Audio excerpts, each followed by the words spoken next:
Unbroken, healing through storytelling.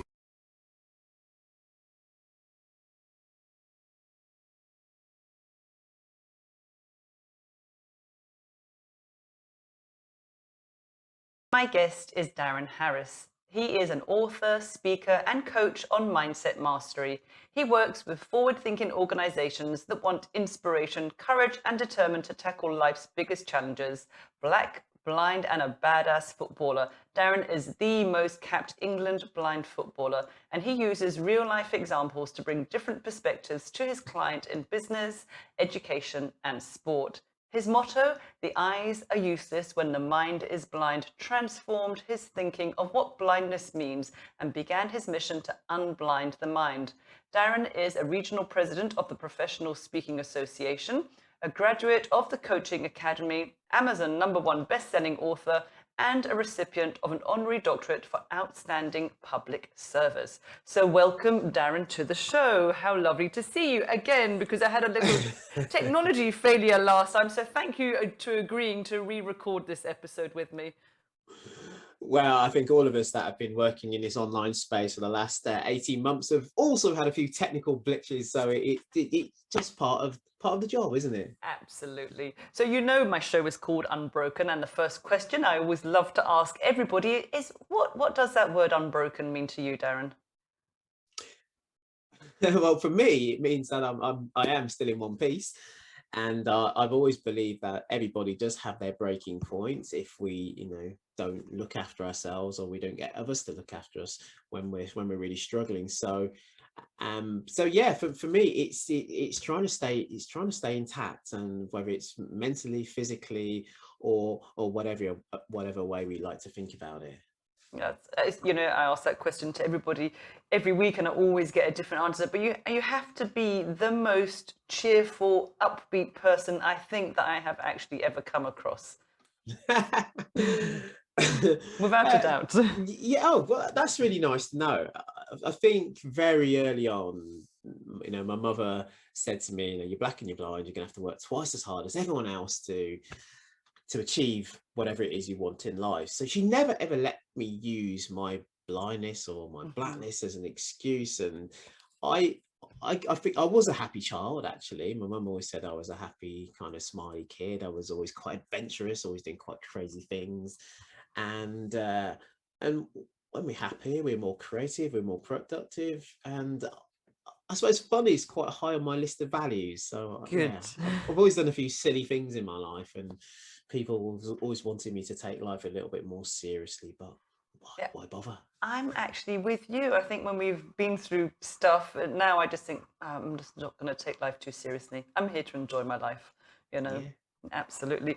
But you say you were a happy child, but actually it was only at about 15 months old that you developed this eye cancer, really, wasn't it? Your bilateral retinoblastoma, is that how you pronounce it? Beautifully said. Oh, thank you so much.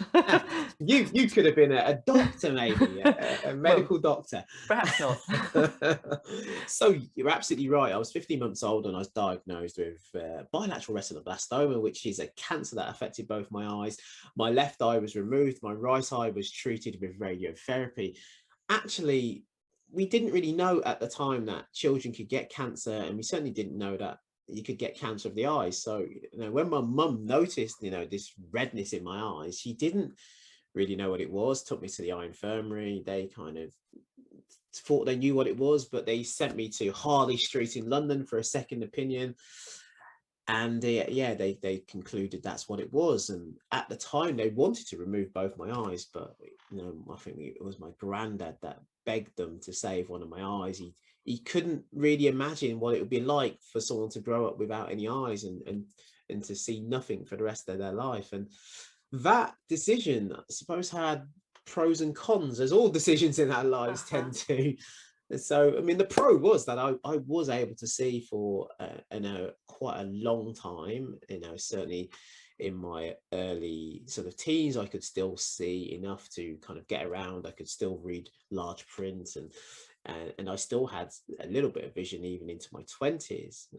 The downside of it was that the radiotherapy that I had in the remaining eye was, I guess it's quite a blunt instrument which we use to kind of crack a nut. So it destroyed some of the healthy tissue as well as the cancerous tissue. And so as I got older, and it destroyed my tear ducts as well, my eyes were really dry. I couldn't close my eye properly. I had a lot of scar tissue.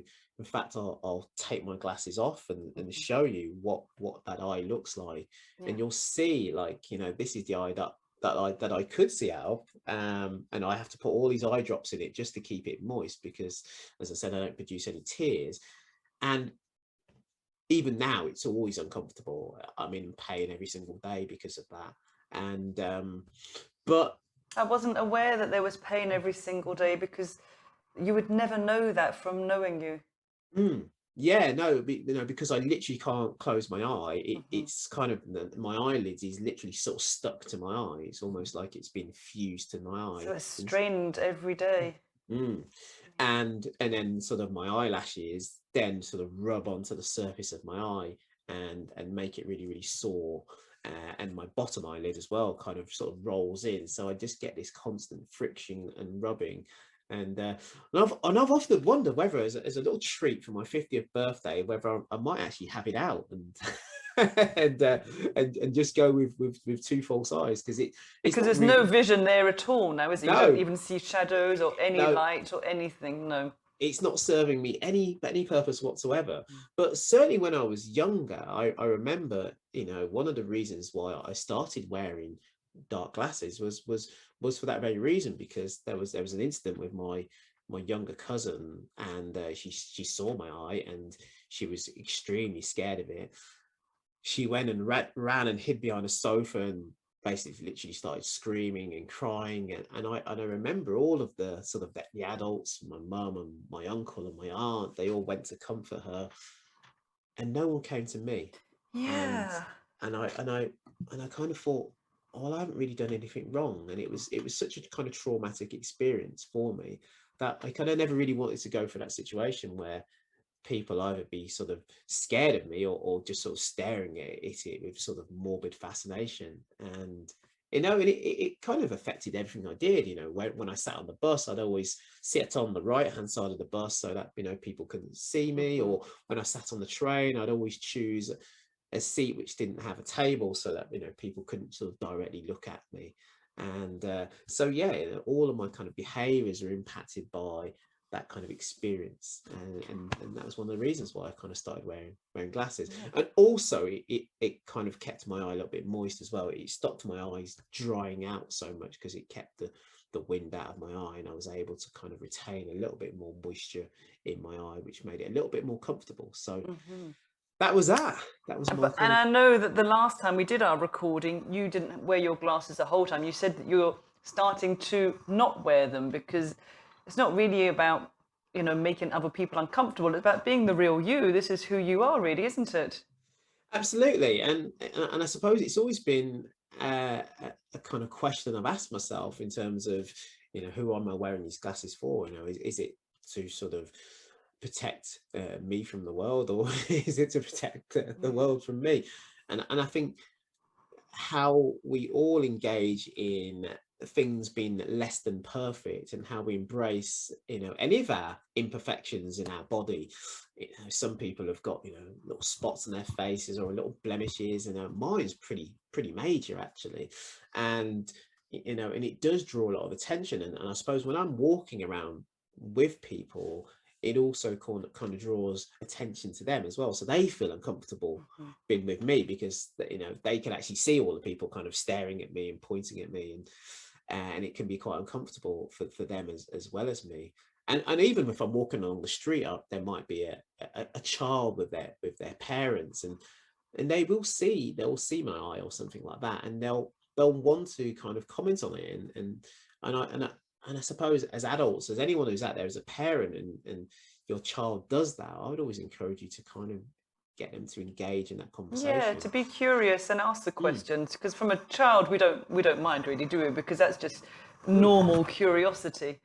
Yeah, they just go, the parents go, shh. If anything, it really just looks like you have a blue eye. you know, like a pale blue eye, which just looks a bit odd, obviously, against you. But Yes. I think the more you see it, the more you get used to it. It doesn't really disturb me in any way because it's your face. Oh, thank you very much. Yeah. So you can come again. Ah, gee, thanks. So let's talk about sport. How did you get into sport, or why did you get into sport? I mean, I was a natural. I mean, I was always going to be sporty. I was thinking back to this actually. Well, my dad was a brilliant footballer. His nickname was actually Pele. So you know, he was Wow. named after the great Brazilian. And the story goes that he wouldn't cut his dreadlocks off, and that's kind of why he was this sort of rebellious, angry young man, a little bit like me actually. And that's why he didn't really fulfill his probably dream of being a footballer. But I was very sporty from a young age. I was that kid that ran around my mum's living room kicking the ball, you know, around the table, knocking over the vase. And then I graduated to the garden. I was kicking the ball at the windows and the fences, and then and then down to the sports field. And I took to, you know, all sorts of sports really. And but as I suppose as I got older, it did become that way for me to sort of channel all of my sort of frustration and aggression, because I guess I found school quite difficult. Not that I wasn't very academic, because you know, I absolutely was, but that I didn't enjoy sitting still for 7 hours a day. I mean, I know there are people out there that can sit and watch the TV for hours and hours on end and love that, but that really wasn't me. And I remember my teachers saying to me, you know, Darren, can you know sit down and shut up? I ended up being a professional speaker and a professional athlete. So but you know, I had a natural propensity to be active. You know, I always wanted to be sort of running around. I was you know, training before school. I was going out at break time, then at lunchtime and after school, and you know, until it was dark. You know, I was doing hours and hours and hours of running around, and we didn't look upon it as training. I never thought I was training, and absolutely I was laying, you know, the foundations for what happened later in life. But at the time, I was just having fun. And So you were having fun, but you also said it helped your anger. So there was a period in your life where you were angry.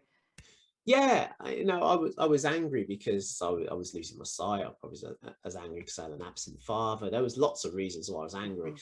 The fact that I got sent away to a boarding school, that kind of, I know, I always felt quite sort of rejected and abandoned, really, even though I understood 100% why my mother did it. Certainly looking back on it now, I know why she did it, and she probably made the right decision in terms of, you know, how it kind of helped me develop in a myriad of ways. And was it a mainstream boarding school, or was it a boarding school for blind children? It was a boarding school for blind kids, but it was a grammar school as well. So I had this challenge of going from a sort of mainstream into this grammar school for blind kids. So you know, all the A kids real were contrast, huh? absolutely. I was this sort of kind of working class kid from Wolverhampton who was surrounded by all these kind of posh kids who are super clever, and there's this old adage that hard work beats talent. That doesn't work hard. But in my school, there were kids that were both talented and worked hard, and so I remember for a while that I almost felt like I couldn't compete with them academically. You know, we'd have a test, and we'd come out of the test and we'd get the marks back, and you know, this kid got 30 out of 30, that one got 30 out of 30, and I might get 28 out of 30, which was a really good, pretty good mark. But I was pretty much bottom of the class. I was like, wow. Like, and I remember that I kind of sort of stopped trying a little bit. And I remember, you know, I'd had to do an 11 plus to get into school, and you know, but my marks went down. I started off getting A's, and they went down to B's and D's, and eventually I was getting E's. And I remember my teacher coming up to me one day and just saying, Darren, you can do better. And I thought, well, better than who? Not the one who can remember 100 digits of pi, or the one who seems to work 24 hours a day. But it was that realization that actually I could do better than what I was doing, because I was doing well before, and the only reason why I'd stopped doing well is because I'd stopped trying. And, well, you also started comparing yourself to others. I think when we stay in our own lane, we're only in competition with ourselves, really, aren't we? Absolutely, yeah, and I sort of stopped focusing on all of those, and so sport became this sort of go-to thing for me, where I kind of knew I was really good at it, and it was a really kind of safe place for me. I knew I excelled in it, and but it also kind of just helped me channel all of that kind of fresh frustration and aggression, because I was always getting into trouble at school. I was always fighting other kids, I got excluded for fighting, and so sport was that kind of way where I could at least sort of burn off some of this excess energy that I had, and channel it into something a little bit more positive and constructive. And you have explained to me already, but for people that are listening, can you actually tell them how football works when you're blind? How do you play football blind? Wow. Well, actually, I've got a ball here. Actually, Show us. it's flat, so Oh. it's yeah. So it's got ball bearings in it. So when it moves, it makes a sound. That's in essence the key part of it. We have some sighted assistants. So the goalkeepers in blind football can see. We've got a coach on the halfway line that can see, and we've got a guide beyond the opposition goal who can see. So we've got 3 pairs of eyes that kind of triangulate and are able to give us different informations in different areas of the pitch.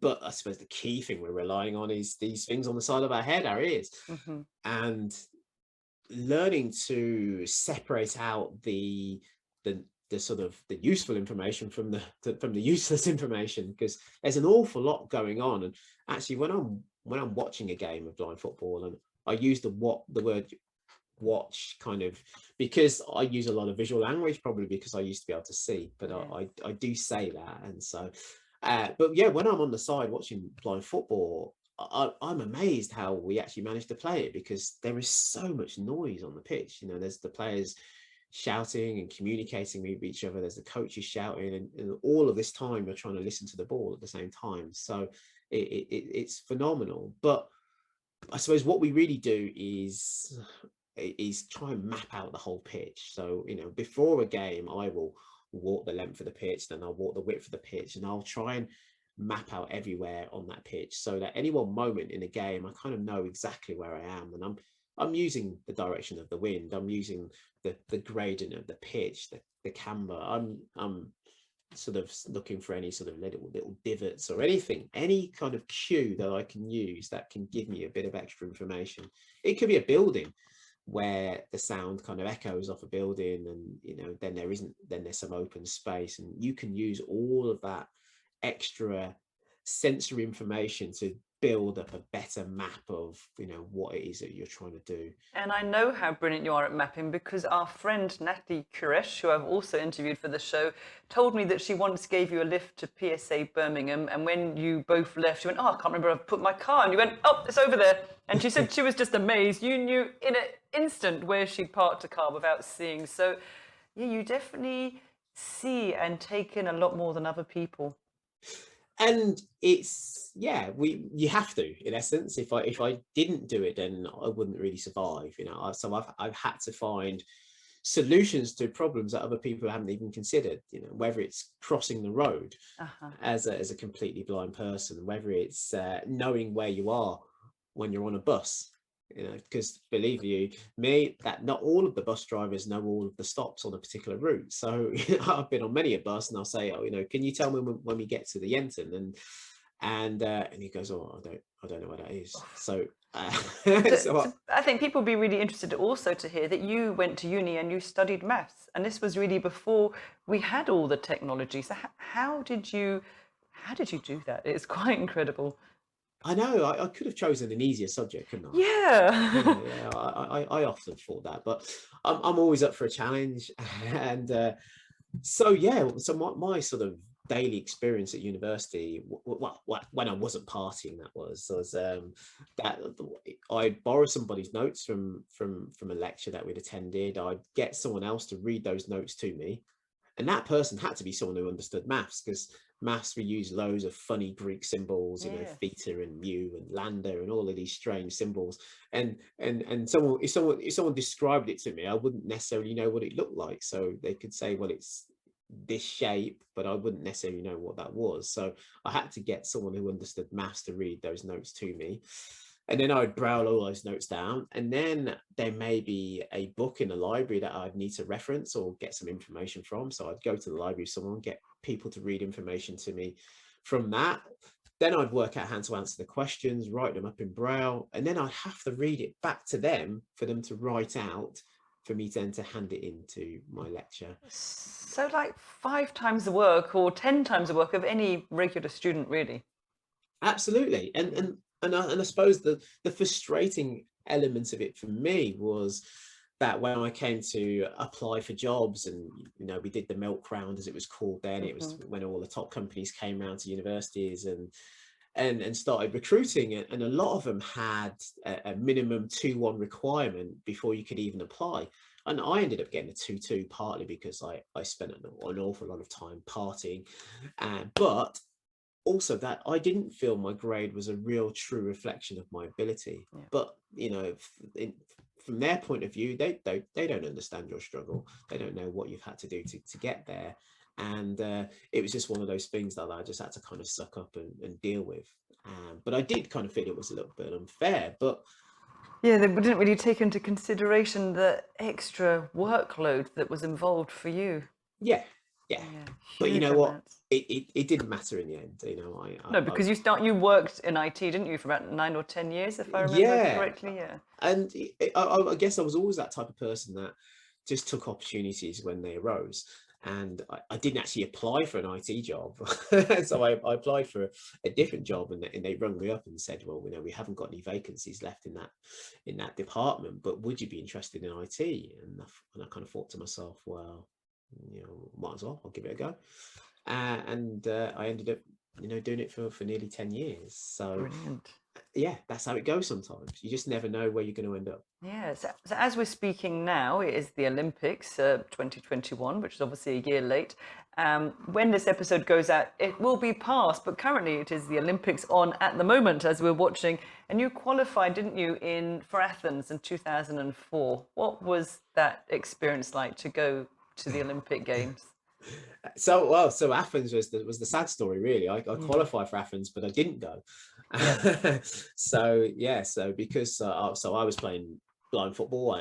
I started blind football in 1996, and I went out to Atlanta as a spectator, and it was at that games where I really knew I wanted to be a Paralympian. But football wasn't actually in the Paralympics back in 1996. So in 2004, it was going to make its debut. It was its inaugural appearance at the Paralympic Games. And so we qualified a place at those games, but Scotland, Wales and Northern Ireland wouldn't sanction us to play as Great Britain. So that chance was taken away from me. I'd spent the past 8 years thinking, that's what I wanted to do. And then I thought that's what I was going to be doing. And then all of a sudden it was gone. And I had to kind of make a really big decision what to do. And so I was working in my IT job at that time, but I was also a black belt in judo.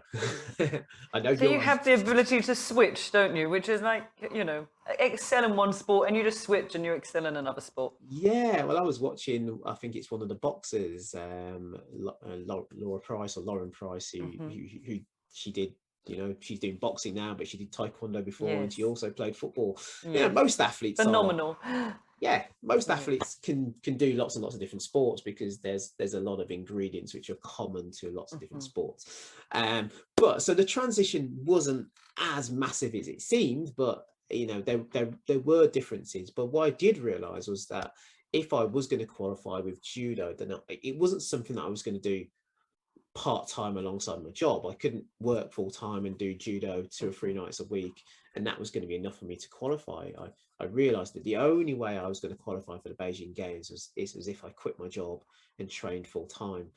And I think at the time I quit my job, everybody thought I was crazy, because they asked me where I was going. They assumed I was going to either be paid more money or go to a company with better prospects. And actually I said, what, I'm off to fulfill my dreams of becoming a Paralympian. But you did it. I mean, after being barred in 2004, you made it to Beijing, didn't you? 2008. And I did.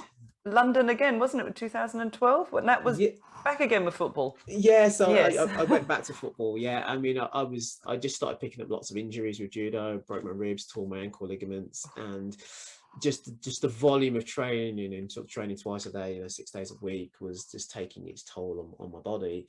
And That's a lot of training twice a day.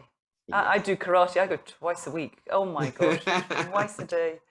Wow. Yeah, so but that's what was necessary. And because the guys I was competing against, there was a gap between me and them. And for me to close that gap, in essence, that you at some level you have to be able to do more than them, whether you can bridge that gap through coaching or something else. But if someone's doing better than you, then you have to try and find a way to bridge that gap. But I realized that I just couldn't do the volume of training that I needed to try and bridge that gap. And so, yeah, I did make that switch back to football. And you did get amazing results. You have appeared 162 times, you scored 34 goals, and you have won 10 medals.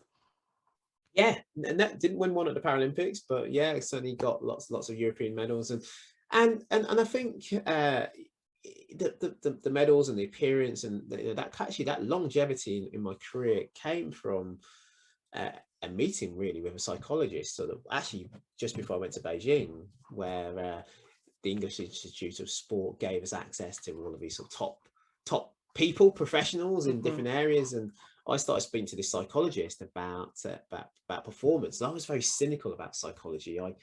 Coming from a maths background, having a maths degree, I kind of thought psychology was all a little bit wishy-washy, people playing with your head. And I was used to the world of absolutes where things are either right or wrong. And this psychologist so I said to him, well, can you guarantee me a gold medal? Of which he said no. And I said, well, is there any point me speaking to you? But by the end of that conversation, he just completely blew my mind about, the ingredients that help you perform at your best. And it was really sad, really, because it was halfway through my career. You kind of think, oh, if only I'd known this when I started, what else could I have achieved? But I definitely feel that change in mindset for me and focusing on the mental side of performance prolonged my career by probably 5 or 6 years. Well, we're seeing that today, aren't we? In the Olympics, Simone Biles has just dropped out because she said she really needs to pay attention to her mental health, which I think actually takes extraordinary courage. And you think years ago, people would have laughed. But it's good that, people are really paying attention to not just your physical ability, but your emotional ability as well. Yes, it's massively important. I think as an athlete, I always felt that, that we didn't really matter, that we were kind of an expendable resource, that as soon as someone better came along, then you were kind of gone. And even though you kind of gave everything you could to a sport, people had horrific injuries, which left them with lifelong limiting, conditions. And say just the sort of the erosion of your self-worth and well-being, can be really, really massive. And I think there's a real sense that there are a lot of athletes out there that kind of don't feel like they kind of care about you once you finish. And well, it sounds like you work exceedingly hard, then you burn out, and then you retire. Yeah, it's a really short career. Yeah. And you give everything that you've got for whether it's a year, 5 years, 10 years, 20 odd years in my case. And then it's kind of all over, and it's a massive kind of come down. Everything I've done since competing doesn't really compare to the adrenaline and the thrill of competing. And that's something we all have to deal with, because it's a very strange life. I kind of call it a little bit like the military when they come back from their missions, and I talk about trying to reacclimatize to civilian life, because the way you think and the way you behave as an athlete is quite alien in the everyday world. Yeah, because they almost make you a celebrity, but you're not quite a celebrity. You're a celebrity because you are performing at, a highest level that most human beings can't perform at, and you have all this pressure and attention, but you're not really a celebrity. You're an athlete. So it's a very strange world, isn't it? And remember, most athletes don't choose to be famous or Yes. celebrities. They just happen to be really good at sport. You know, if you know if you do karate, so you know you could have been, if you'd started karate when you're really young, you would have just gone to, you know, your parents might have took you to a karate class and said, you know Shame I what, started at 41. yeah, yeah. If it started at 14 or 4, and then someone would have said, oh, you're really good at this, and then you would get invited to train at the next level, and then you'd go to the national centre, then you'd start competing against other athletes from around the country, then around the world.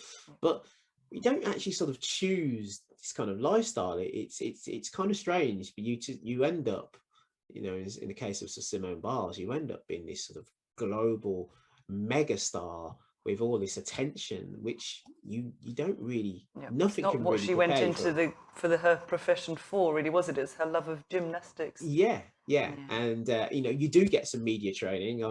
I remember when I lost in Beijing, kind of coming through the mix zone, which is where all the athletes go, where you meet the media, and this journalist comes up to me and asks me, well, oh, how do you feel? And I didn't really know how to answer the question, so I just said, so you know, well, imagine your best friend sleeping with your partner, and put that into words. And I thought that was a really good way to kind of sum up how I was feeling. So, but yeah, you know, you get this microphone thrust in your face at your most vulnerable moment, when you've put 4 years of sweat, blood and tears into something, and then you're expected to articulate what you think and feel in that moment, and it's a really tough place to be. And I don't think, you know, we're not trained journalists or anything like that. We're just athletes who happen to be good at a particular sport, and all the other stuff is really difficult to deal with at times. Yeah. But now you really use your wisdom, all that you learned throughout that career, in helping other people, really, don't you, to live without limits, as you say, to unblind their own minds. Yeah, there was this motto that I had, which was, you know, the eyes are useless when the mind is blind. And it's because so often I get people come up to me, you know, just assuming really that, I know my life must be awful because I'm blind. You know, I can be standing at a bus stop waiting for a bus, and people come and pray for me, or, you know, just genuinely feel really sorry for me. And you know, and I have to sort of tell them that, you know, that I've had an incredible life, and I wouldn't change anything for the world. It's And shocking to hear that, really, isn't it? The attitude of people, that just the assumptions that people will make just because, well, you can't see, and yet knowing you, yeah, you see a lot more than most people that I know that have working eyes. and absolutely, and I suppose what I want them to realize is that if you were to choose one thing to lose, you know, I'd prefer to have lost my sight than to have lost my mind.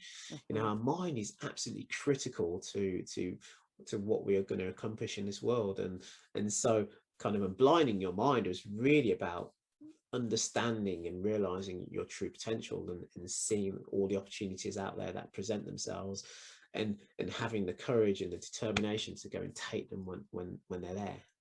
So where do you think this resilience and this courage comes from?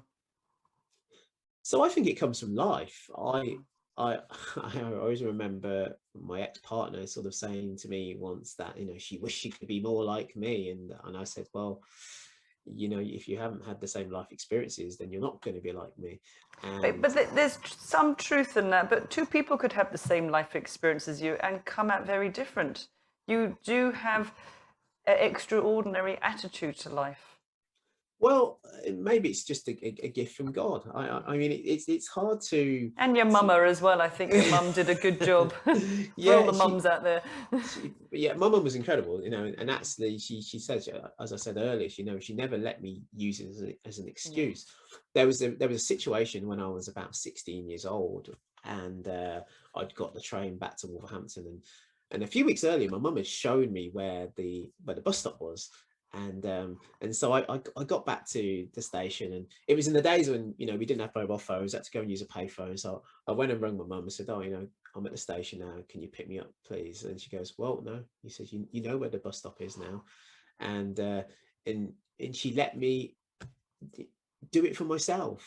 And I think that's massively important. I think as parents, it's so easy to wrap your kids up in cotton wool, Yes. and not let them make mistakes and Yeah, grow fail their and wings, huh? fall over. Real And tough love. yeah, and she, because she allowed me to do those things and allowed me to fall and pick myself up, that in essence I was able to learn coping strategies, and just gave me the real confidence to, well, if I can do this, well, maybe I can travel somewhere else. So, and actually a year later I did an outward bound course up in Scotland. It was up in near Fort William, not a million miles from you, actually. Yes, I was just there last weekend climbing Ben Nevis. There you go. So Yeah.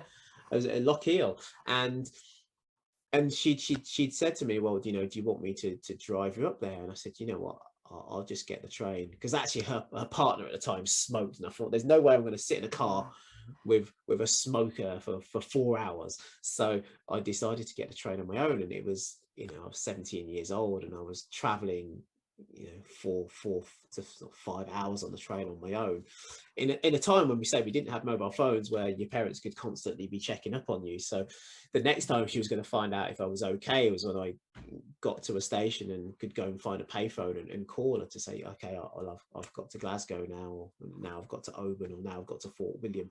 So I can imagine she was probably very, very anxious, been a parent now, sort of wondering what that'd be like.